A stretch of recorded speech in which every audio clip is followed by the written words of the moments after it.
என் நெஞ்சில் குடியிருக்கும்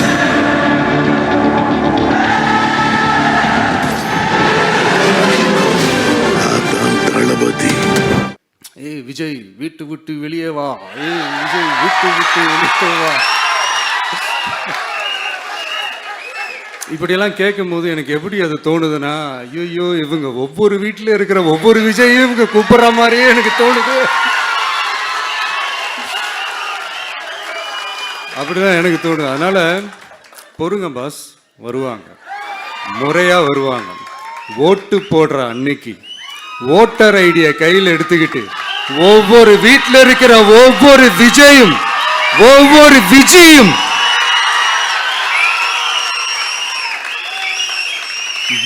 பூத்தா காலையிலே வந்து நிப்பாங்க பாருங்க. அன்னைக்கு தெரியும் பாருங்க, ஏண்டா இந்த விஜய கூப்பிட்டோம்னு.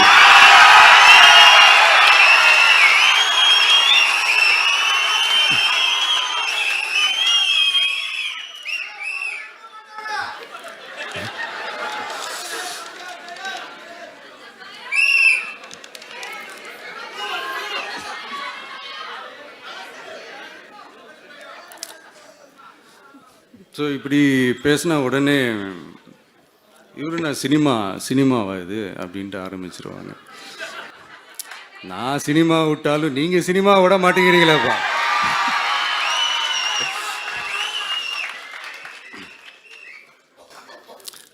அப்புறம் இன்னொரு ரீசெண்டாக அந்த ஒரு விஷயம் போயிட்டு இருக்குல்ல, இந்த கருத்து கணிப்பு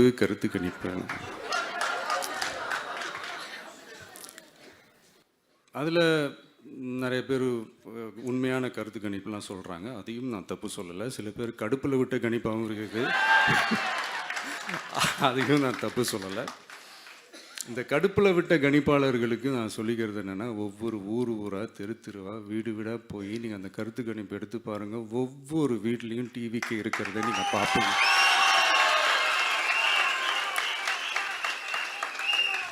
அப்படி சப்போஸ் உங்களுக்கு அது ஷாக்கிங்காக இருந்துச்சுன்னா ரப்பர் வச்சு எல்லாத்தையும் அழிச்சிட்டு மறுபடியும் முதல்லேருந்து எடுத்து பாருங்க, அதே ரிசல்ட் தான் வரும்.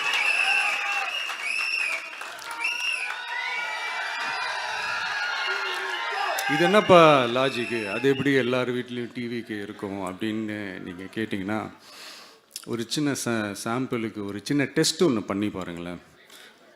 நம்ம சிஎம் சார் இருக்காங்கள்ல, ஸ்டாலின் சார், ஒரு 2 இயர்ஸ் பேக் இருக்கும்னு நினைக்கிறேன். ஒரு மேடையில் பேசும்போது சொன்னாங்க, இந்த மாதிரி என்னோட கட்சிக்கு அவங்களோட கட்சிக்காரங்க சில பேர் பண்ணுற அட்ராசிட்டி, ஒரு சில மந்திரிகள் பண்ணுற சில அட்ராசிட்டிஸ்லாம் பார்த்து ராத்திரியில் எனக்கு தூக்கமே வரமாட்டேங்குது அப்படின்னு ஒரு 2 இயர்ஸ் பேக் இருக்கும்னு நினைக்கிறேன். அந்த வீடியோ கூட இருக்குது. அப்படி இருக்கிற அவரு என்னைக்காவது ஒரு நாள் அசந்து தூங்குவார்ல, அப்ப அவர்கிட்ட போய், சார்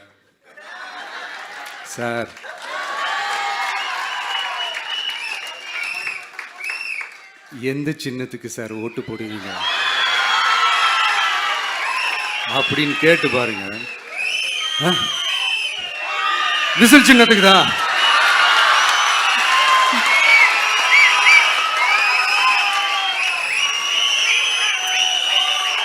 தூக்கத்தில் இப்படி டப்புன்னு எழுப்பி கேட்டால் டப்புன்னு உண்மையை போட்டு உடைச்சிருவாங்க.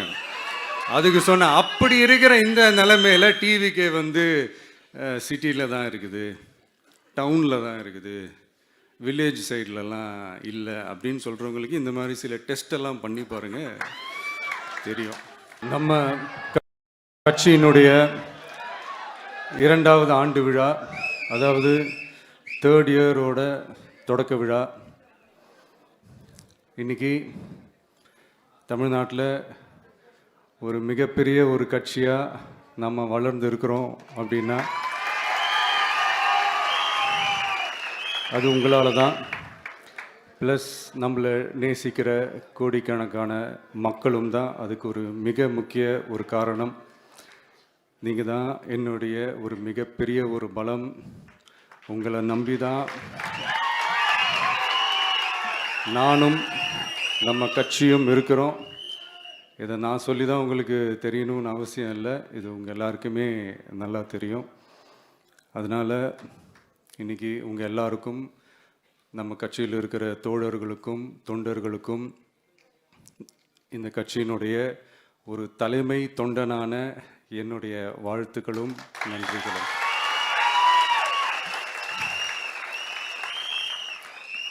அப்புறம் என்ன, மைக்கை பிடிச்சாச்சு, வெடியை கொளுத்தி போட்டுருவோமா?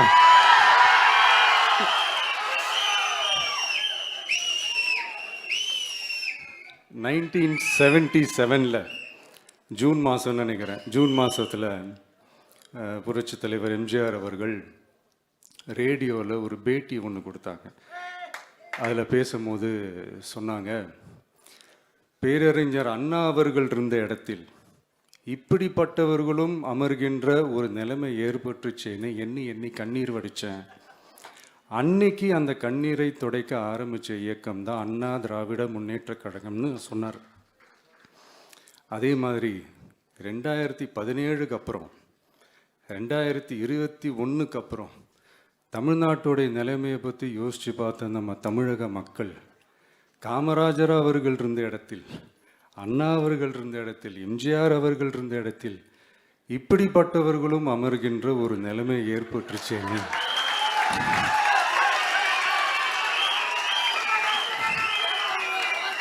தமிழக மக்கள் கண்ணீர் வடித்தாங்க. இன்னைக்கு இந்த கண்ணீரை துடைக்க ஆரம்பித்த இயக்கம் தான் தமிழக வெற்றிக்கழகம்.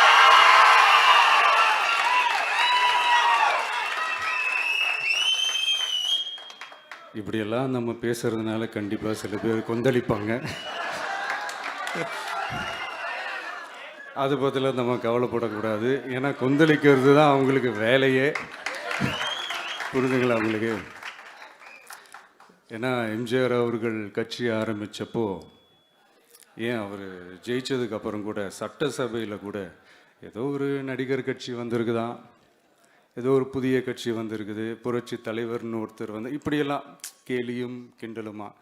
அதனால் யார் அரசியலுக்கு வந்தாலும் இப்படி கொந்தளிக்கிறது தான் அவங்களுடைய வேலையே. அப்படி தான் நாம் அரசியலுக்கு வந்ததுக்கப்புறம் கூட இந்த விஜய்க்கு என்ன அனுபவம் இருக்குது, எம்ஜிஆர் அவர்களுக்கு எவ்வளோ அனுபவம் இருக்குது தெரியுமா?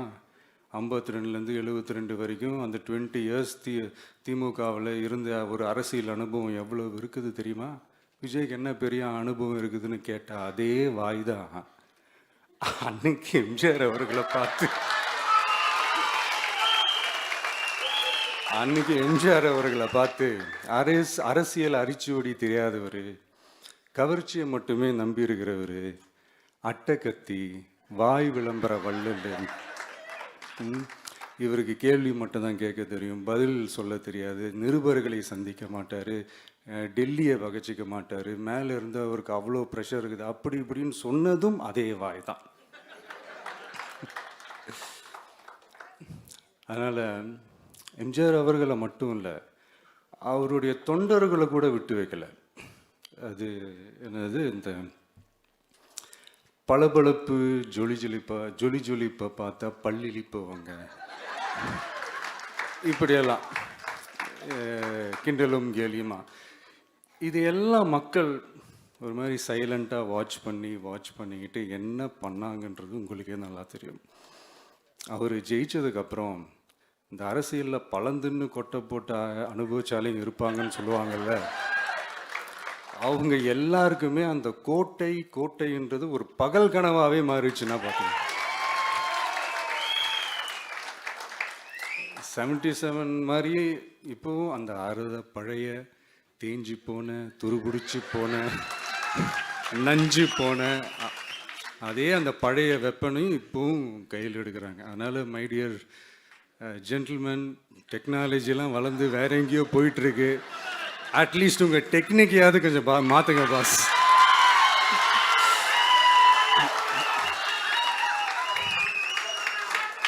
காமராஜர் அவர்களையும் விட்டு வைக்கல. அவருக்கு இலக்கியம்னா என்ன தெரியும், அவர் மாபெரும் புலவர், அந்த புலவர் இந்த புலவர்னு அவரை பற்றியும் கிண்டலும் கேலியுமா. அதான் முன்னாடியே சொன்ன மாதிரி யார் எதிர்த்து நின்னாலும் அவங்கள கொந்தளிக்கிறது தான் அவங்களுடைய வேலையே. ஸோ இப்படி நம்ம அவங்க பண்ணுற தப்பெல்லாம் நம்ம எடுத்து சொன்னால், அவங்க பண்ணுற அட்ராசிட்டியை பற்றி நம்ம எடுத்து சொன்னால், அவங்க பண்ணுற அந்த ஊழலை பற்றி தான் நாம் எடுத்து சொன்னோம். முக்கியமாக நாம் அதை எடுத்து சொன்னால் 50 வருஷத்துக்கு முன்னாடி இருக்கிற அதே தகர டப்பாவை எடுத்து உருட்ட ஆரம்பிச்சிருவாங்க.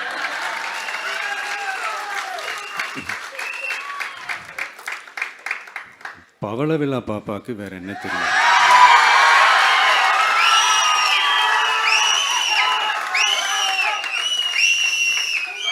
பழைய டப்பாவை உருட்டதானே தெரியும். அதுக்காக நாம் அவங்க பண்ணுற தப்பெல்லாம் சொல்லாமல் வெளியே சொல்லாமல் இருக்க முடியுமா? சொல்லுவோம், சொல்லிக்கிட்டே இருப்போம். நம்மளை தவிர யார் அவங்கள ஏற்று நின்று கேள்வி கேட்கறது? யாருக்கு அந்த தில் இருக்குது?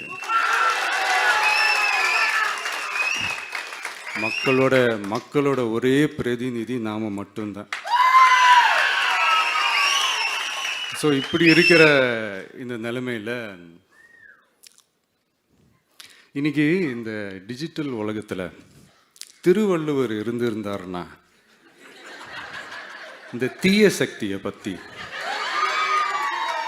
என்ன திருக்குறள் எழுதியிருப்பாரு? ஒரு கற்பனையா, அநீதி, அராஜகம், தில்லுமுள்ளு இவை எல்லாம் திமுக முதற்றே உலகு.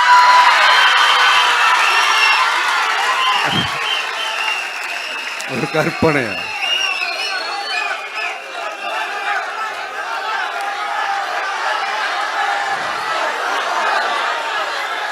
அநீதி, அராஜகம், தில்லுமுள்ளு இவை எல்லாம் திமுக முதற்றே உலகு.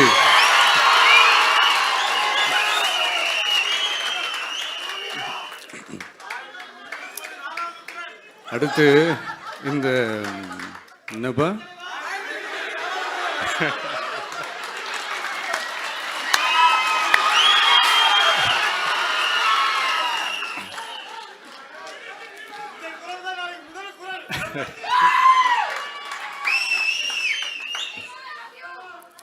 அடுத்து இந்த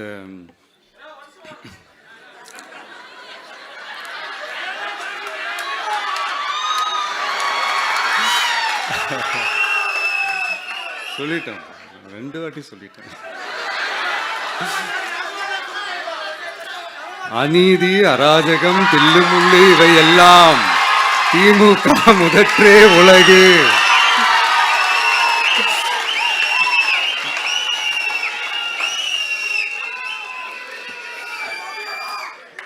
அடுத்து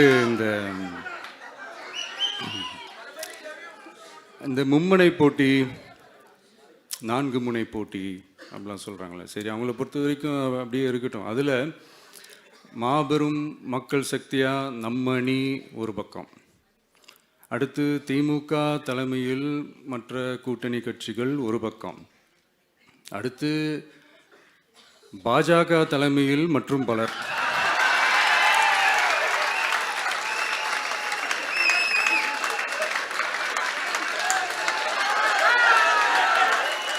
என்னப்பா சிரிக்கிறீங்க? உண்மையை சொன்னேன்.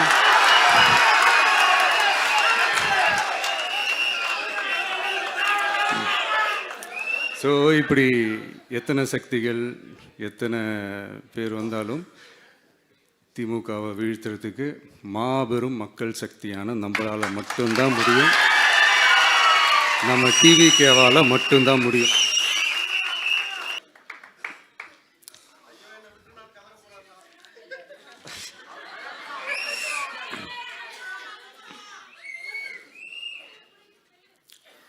விசில் சின்னம் போகாத ஊரே இல்லை. விசில் சின்னம் எங்கெல்லாம் இருக்குதோ அங்கெல்லாம் டிவிக்கே இருக்குதுன்னு அர்த்தம். என்னுடைய அம்மா, அக்கா, தங்கைகள், அண்ணன், தம்பிகள் டிவிக்கேக்கு ஓட்டு போடுறத யாராலையும் தடுக்க முடியாது.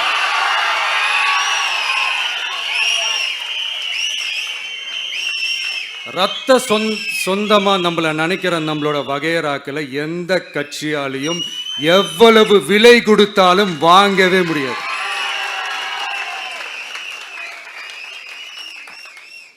நான் ஓவர் கான்ஃபிடென்ஸில் பேசுகிறேன் அப்படின்லாம் நினைக்காதீங்க. இதுதான் கள நிலவரம், கள யதார்த்தமும் இதுதான். தீய சக்தியை வீழ்த்துறதுக்கு தூய சக்தியான நம்மளால மட்டும்தான் முடியும். இந்த 2026 சட்டமன்ற தேர்தலில் டிவிக்கே தான் மக்களோட ஒரே ஆப்ஷன். Otherwise no diversion.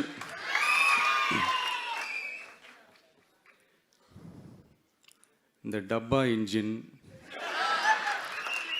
ஓட்டை இன்ஜின், எவ்வளோ இன்ஜின் வந்தாலும் டாப் இன்ஜின் நம்ம டிவிக்கே தான்ன்றதை மக்கள் ஆல்ரெடி முடிவு பண்ணிட்டாங்க. அதனால நம்மளுடைய தோழர்கள் அதை மனசில் நல்லா ஏற்றிக்கிட்டு இன்னும் ஷார்ப்பாக ஒர்க் பண்ணுங்க. நான் ஏற்கனவே சொன்ன மாதிரி ஒன்றியம், நகரம், பேரூர், பகுதி, கிளை எல்லா இடத்துலையும் அந்த பூத்தாக அந்த நம்மளுடைய வேட்பாளர்களுக்கு ஒற்றுமையாக இருந்து வேலை செய்யுங்க. நமக்கு மாபெரும் கூட்டணியான மாபெரும் மக்கள் சக்தியான குடும்பமாக நம்மளோட இருக்கிறாங்க. இன்னொன்று அன்றைக்கி நான் சொன்ன மாதிரி நம்மளுடைய விசில் சின்னத்துக்கு ஓட்டு போட வைக்கிறது மட்டும்தான் உங்களுடைய வேலை. மற்றதெல்லாம் மக்களோட சேர்ந்து நான் பார்த்துக்கிறேன்.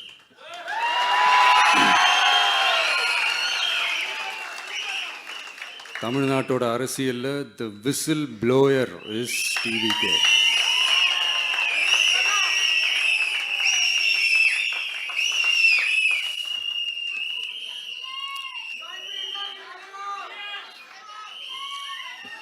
நம்ம மக்கள் இந்த விசில்ல ஊதுல இந்த தீய சக்தியும் இந்த ஊழல் சக்தியும் தெரிச்சு ஓடணும். எப்படி தெரிச்சு ஓடணும்? அன்னைக்கு சென்ட் ஜார்ஜ் கோட்டையில் டிவிக்கு ஆளும் கட்சியா எழும். என் நெஞ்சில் குடியிருக்கும்